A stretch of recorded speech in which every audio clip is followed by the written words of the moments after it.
All right, let's talk about 2011. History made. How ironic, the very first year we have something called the First Four, that a team should go from the first four all the way to the Final Four. People say it'll never happen again. I say it wasn't supposed to happen in the first place, so never is a long time. But take me back to the selection show, because if I recall, Shaka, you did not have your team watch the CBS selection show together. It was just you and the freshmen in your office, right? It was, and to be honest with you, Seth, I didn't know. I'm a pretty optimistic guy, so I was very hopeful that we would be included in the field. But I certainly would not have been surprised either way. I like to bust Joe Lunardi's chops a little bit. He did not have us in the field. A guy named Jerry Palm did have us in the field, who's actually been a little bit more accurate. So we felt good about that. But I did not want to have the whole team get together and have this situation where it was like mass depression if we did not make the tournament. I did want our freshmen to watch the selection show because I knew that none of them ever had, and I wanted them to gain that experience, and I wanted to be around them.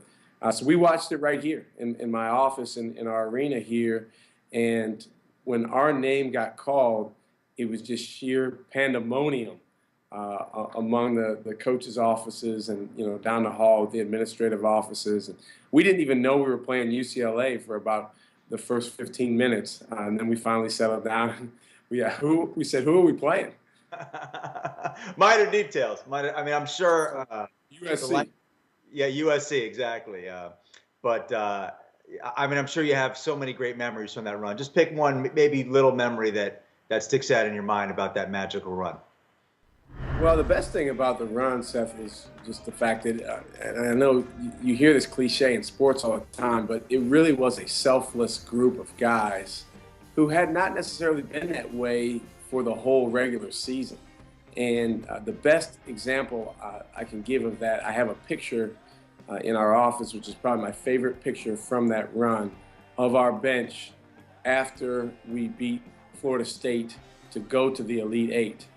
And on the bench, the best word I can use to describe the picture is euphoria.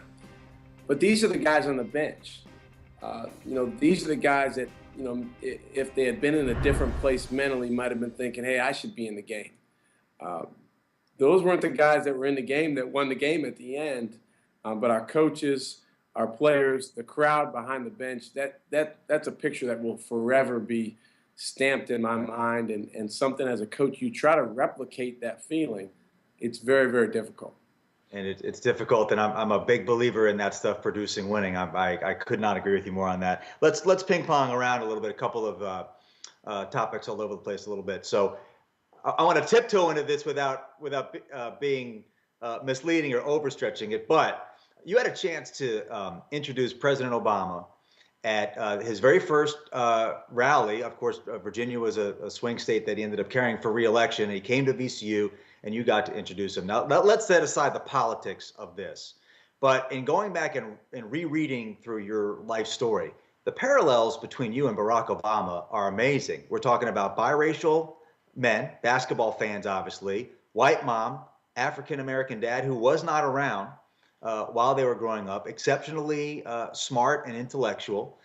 The only difference may be him being in Hawaii and you being in Madison, Wisconsin, or near Madison, Wisconsin. Exotic African names. What does Shaka mean? What does Barack mean? So there must be, you must look at him, and obviously he's got a little bit more pressure, just a little bit more in his job. But you must look at him with an incredible, just a different type of lens in terms of his personality, his background. Do you sort of, again, I don't want to overstretch this, but do you sort of, in that way, almost see yourself in him? I don't see myself in him, but I really look up to him. He's someone that in the first few years that I was here at VCU, I had a picture of him right above my desk.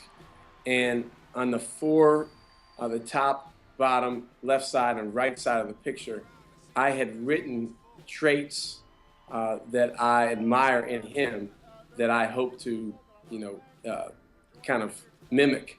And so he's a guy that I really look up to. And when I did get that opportunity to introduce him and take part in that rally, it was a no-brainer. It was funny because there were certain people that gave me a hard time for doing that, and they didn't really think it was my place. But there was no way I was missing that. Uh-huh.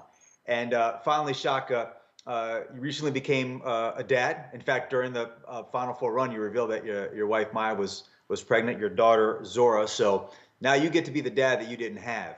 How has becoming a father affected who you are as a coach? It gives you more perspective. It makes you understand that all these kids that we're coaching, um, they're someone else's son, and that's something that when you become a parent, hopefully for all parents, it's something that you take very, very seriously. Every day I think about what my daughter needs to learn and what perspective she needs to gain. Now, she's only 2 years old, so we're talking pretty elementary stuff at this stage. But you want to see your kids grow up and act a certain way. You want to see them treat people a certain way. And now we're in charge of 15 kids of other people. And in some ways, they become our kids. We're not their parents, but they become ours. And that's a role that you take even more seriously as a coach now that you have a child. Well, listen, Shaka, I can't thank you enough for being on this show. You're a real asset to college basketball, and I care a lot about college basketball. The way you've committed yourself to VCU, the way that community embraces you. Richmond is a great college basketball town with VCU and Richmond right there. I know it's a great home environment. You win a lot of games, but you carry yourself in a way that I know makes your family proud, your school proud, and the whole sport proud. So having said that, all you got to do is win every game and you'll be fine. So thanks for being on the show, and best of luck the rest of the way. Thanks for having me, Seth. We appreciate it.